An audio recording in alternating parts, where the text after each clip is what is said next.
having to replace things. Apartments in general need durable materials. Yeah. So, but we're taking a lot of things that we learned here as far as materials, insulation values, orientation, the big windows, and we're incorporating it into the larger building.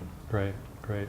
Well, before we walk around, which we will in here in just a moment, take 1 minute. Before we started, you were telling me about some of the other projects you're doing around the country, also around sort of affordable, sustainable housing. Right. Go ahead and tell us what a couple of those are. Well, we've been working on a project since 2001, High Point here in West Seattle, which took, I think it's 160 acres of land in West Seattle that used to be military barracks and was given to the Housing Authority of Seattle. And we've revitalized that, rebuilt the entire project, all still affordable, sustainable, as well as subsidized housing there, and given that whole community a completely new outlook, and brought the life back to that community. It was not as nice as it is now, that's for sure. So we're still working on Seattle, and that's a nationally recognized, that's very actually quite a famous sustainable project. Yeah. We're also we're taking what we learned here with this modular product, and we're working with the Jackson Hole Community Housing Trust, and we're building for them 48 units of modular townhomes. Again, a workforce housing level of home ownership for a community that the median home price is $1.25 million. And when you're talking about Jackson Hole and affordability, you're talking about everyday people like yourself and me are going to be needing a place to live. It's not, affordability there is completely different, I think, than a lot of places. And that's very common in resort areas. We're in the process of building right now on Lopez Island a project for the Lopez Community Land Trust. Again, workforce housing for the island. The island is mostly second homes for people. A very beautiful place to live, very expensive. These homes are a little different. This project was trying to go for zero net energy within 5 years.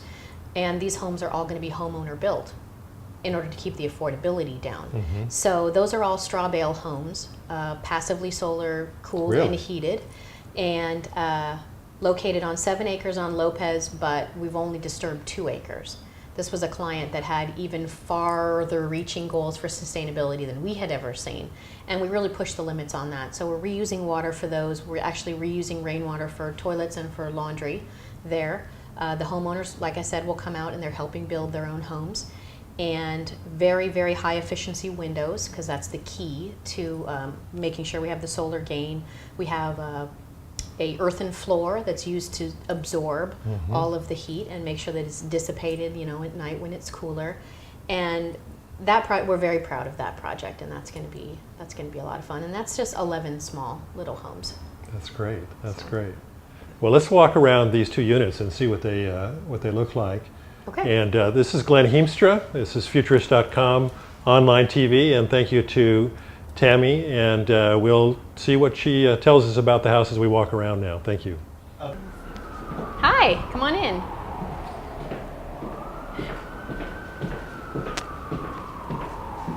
So this is the upper unit of the 2 units that we worked on, and this one's 450 square feet of living space.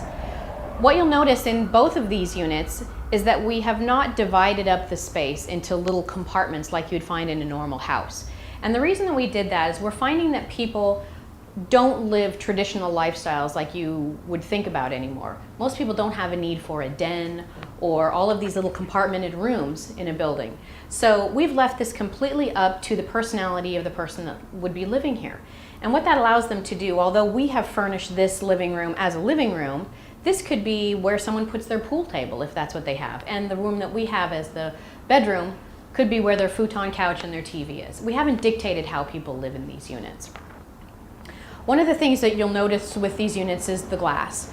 These floor-to-ceiling windows are high-efficiency fiberglass windows, and although they're probably more expensive than a vinyl window, what it allowed us to do was not only maintain the energy efficiency, but we've opened up this space to the outdoors. And the success of the small spaces really relies on it not feeling cramped and not feeling enclosed. If we had taken and put a standard window here, it would have had a completely different feel. So the success of the space really relies on this floor-to-ceiling glass, and we really haven't lost a lot of efficiency. The kitchens, you'll notice, are all much smaller than you would see in your standard home or even apartment maybe. But when you're talking about urban downtown living, this is really all the kitchen that you need.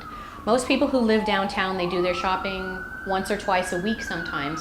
Their fridge just has what's going to get them through the week, and they're not really doing a lot of dishes. So these appliances, although standard right from a local appliance store, are much smaller than you see in other locations, but completely functioning and just enough kitchen for someone to come in and live in. The other thing that we have in these units is a high efficiency heat pump system. This provides all heating and cooling for the units, very similar to what you'd see in a hotel. And what that allowed us to do was have very efficient heating. And for a unit of this size, that small unit is actually perfect for what we're going to be doing. It's going to be controlled by a thermostat through the whole house computer system, along with all of the other electronics in the apartment, which allows us to really maintain the amount of electricity that we use and give somebody the opportunity to be more energy efficient. Tell us about the whole house computer system just for a second. So this whole house computer system is a control force system donated by Magnolia Hi-Fi. It actually is a wireless system that is hooked into the light switches and the outlets and the lighting system for these units, as well as the thermostat for the heating and cooling.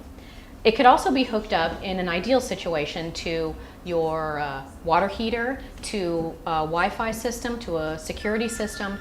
It could actually start controlling all of the electrical functions within this unit and help you to use it in as efficient a way as possible. You can even set up scenes where your whole unit goes on a sleep mode every day when you leave for work, and then anticipates you coming home each night. Yeah, that's great. That's great.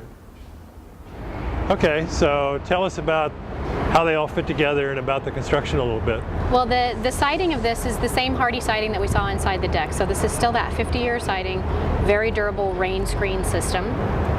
As you can see coming off of the roof, we have the downspouts. That's where we're going to be collecting all of our rainwater. This is just a demonstration of what we'd be doing, but we'd be collecting that in the main building and using that for irrigation where we could. When these units arrived, they actually didn't have any siding on them, so they were just the rain screen system waiting for the final layer to come on. And the reason we did that was these two units would have had sort of a belt around the middle. Where they come together, there's a seam, and your contractor has to come on and cover that seam. Okay. We didn't want this to have a belt in the middle, but when we do the main buildings, we may actually have more of the siding that comes with the units themselves, and then we just have that seaming that takes place, again, shortening the duration of the construction for the units. Well, the stair and walkway system, which we just have a little piece of here, and we had some weight issues for the demonstration. We had to make sure we didn't overload this existing deck.